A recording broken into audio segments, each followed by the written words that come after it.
ഗൾഫുകാർക്കും പ്രയാസങ്ങളുണ്ട് എന്ന് പ്രവാസി സംഘടന.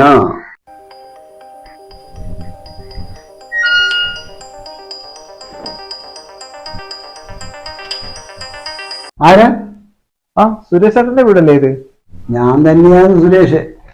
ഈ വീട് കണ്ടുപിടിക്കാൻ ഞാൻ കുറച്ച് ബുദ്ധിമുട്ടിയാലും നീ വീട് കണ്ടുപിടിച്ചല്ലോ. എന്താണ് കാര്യം? ഞാൻ നിങ്ങളുടെ മോൻ ദിനേശന്റെ ഫ്രണ്ടാണ്. ഓ, ഗൾഫിൽ നിന്ന് വരുവാന്നല്ലേ?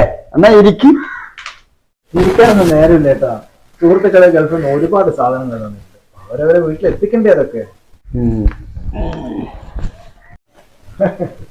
ഓൻ പോയിട്ട് 1.5 വർഷം കഴിഞ്ഞല്ലോ. ഇങ്ങോട്ട് വരാനൊന്നും ഉദ്ദേശമില്ലേ?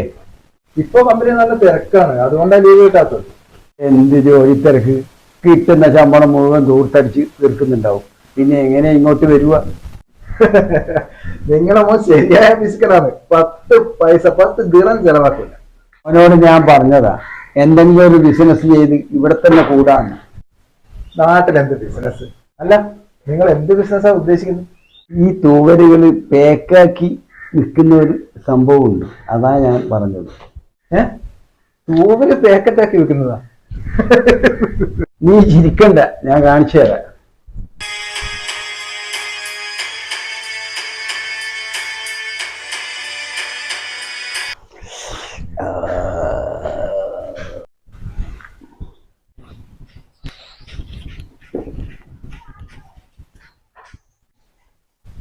തൂവല് ചെവിയിലാക്കി സുഖം പഠിക്കുന്ന ഒരു പരിപാടി ഇതല്ലേ? ആൾക്കാരെ ഇങ്ങനെ സുഖിപ്പിക്കുന്ന ഒരു പരിപാടി അല്ല സുരേഷ്? ഇത് കോഴി തൂവലാണോ പക്ഷി തൂവല? ഇത് കോഴിത്തൂവലാ. ഞാൻ ഇനി കളറ് മുക്കിയതാ. ഈ കളറ് മുക്കിയ തൂവല് തേക്കാക്കി വെക്കുന്നതിനെ പറ്റിയാ പറഞ്ഞതല്ലേ? ഇതാണ് നിങ്ങളുടെ ബിസിനസ് അല്ലേ? എന്റെ മോൻ ഗൾഫിൽ നിന്ന് വന്നാൽ ഇതിന്റെ ബിസിനസ് തുടങ്ങാനാണ് പരിപാടി. ഞാൻ ഇനി ഗൾഫിലേക്കൊന്നും പോകുന്നില്ല. എന്തെങ്കിലും ഒരു ബിസിനസ് ചെയ്ത് നാട്ടിൽ തന്നെ കൂടാനാ പരിപാടി. ഈ എന്ത് ബിസിനസ്സാ ചെയ്യാൻ നോക്കുന്നു? ഇതന്നെ ഈ തൂവൽ ബിസിനസ്സാ?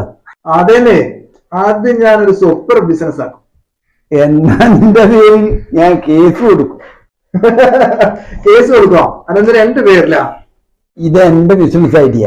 അത് നീ മോഷ്ടിച്ചാ പിന്നെ ഞാൻ കേസ് കൊടുക്കൂലേ? ഏട്ടന്റെ ഒരു ഗൗരവം കാണുമ്പോ ഞാനൊരു തമാശ പറഞ്ഞതല്ലേ, ഇനി അതിന്റെ പേരിൽ അങ്ങ് പിണങ്ങണ്ട. എല്ലാടെ നീ വന്ന കാര്യം ഒന്ന് പറയ്. ഏട്ടൻ ഇതൊന്ന് പിടിച്ചേ. ഫോണാണോ? ഞാനൊരു ഫോണ് കൊടുത്തേക്കാനാന്ന് എന്നോട് പറഞ്ഞില്ലേ? അതേ ഫോൺ തന്നെയാണ്, നല്ല വില പിടിച്ച ഫോണാണ്. ദിനേശ, എൻ്റെ അച്ഛൻ ഗൾഫിൽ നിന്ന് എനിക്ക് തരാൻ വേണ്ടി ഒരു ഫോൺ കൊടുത്തയച്ചിരുന്നല്ലോ. എവിടെയാ ഫോൺ? എവിടെ? നിന്റെ അച്ഛൻ കൊടുത്തയച്ച ഫോൺ ഇതാ. ഈ ആള് മോശമില്ലല്ലോ, ഫോൺ കയ്യിൽ വെച്ച് ഇങ്ങനെ നടക്കുമായിരുന്നല്ലേ? Okay, thanks. ശരി എന്നാൽ. അതാരോട് വന്നത്? അത് അവന്റെ അച്ഛൻ ഗൾഫിൽ നിന്ന് ഒരു ഫോൺ തന്നതാണേ, അത് വാങ്ങിക്കാൻ വന്നതാ. ഏതായാലും ഇത് കൊണ്ടുതന്നത് നന്നായി. എന്റെ ഫോണ് ടെറസിന്റെ മുന്നേ പൊട്ടിപ്പോയി. എന്നാ ശരി ഏട്ടാ, ഞാൻ ഇറങ്ങാം. എന്നാ ശരി.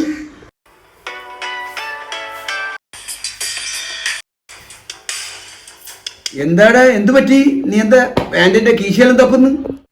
ഏട്ടാ, എന്റെ പേഴ്സ് കാണുന്നില്ല. നീ എങ്ങനെയാ വന്നത്? ബസ്സിലാണോ അല്ല ഓട്ടോ പിടിച്ചിട്ടോ? അല്ല, ഞാൻ ബസ്സിലാ വന്നത്. എന്നാ പിന്നെ പൈസ പോയി, ആരോ പോക്കറ്റ് അടിച്ചിട്ടുണ്ടാവും. പൈസ ഇല്ലാതെ ഇനി എങ്ങനെയാ നാട്ടിലേക്ക് തിരിച്ചു പോന്നെ?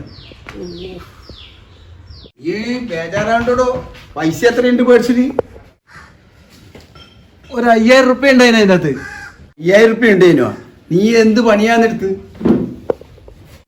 ഒന്നും പറയണ്ട ഏട്ടാ, ഒരുപാട് വീടുകളിൽ പോകാനുണ്ട്, ഒരുപാട് സാധനം കൊടുക്കാനുണ്ട്. ഇതിനൊക്കെ പൈസ വേണ്ട, യാത്ര ചെയ്യണ്ടേ? എനിക്കിപ്പോ എത്ര പൈസ അത്യാവശ്യമായിട്ട് വേണ്ടത്? എനിക്കിപ്പോ ഇന്നത്തെ കാര്യം നടക്കണമെങ്കിൽ ഒരു 5000 രൂപ കിട്ടിയേ മതിയാവും. എന്നാ ശരി, പൈസ ഞാൻ തരാം.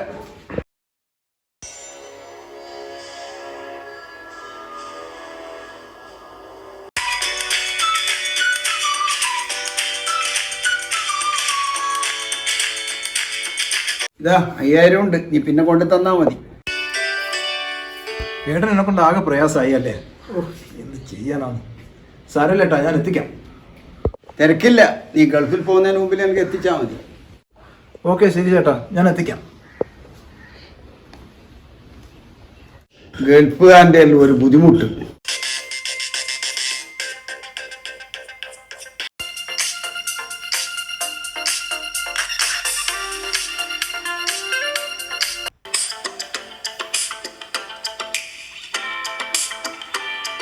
എടാ എന്തായി? എന്താവാൻ, അദ്ദേഹത്തിന്റെ 5000 രൂപ അടിച്ചു മാറ്റി.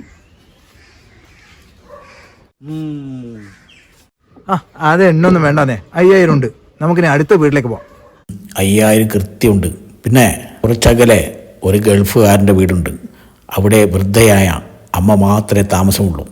മകൻ ഗൾഫിലാണ്. നമുക്ക് അങ്ങോട്ട് വിടാം.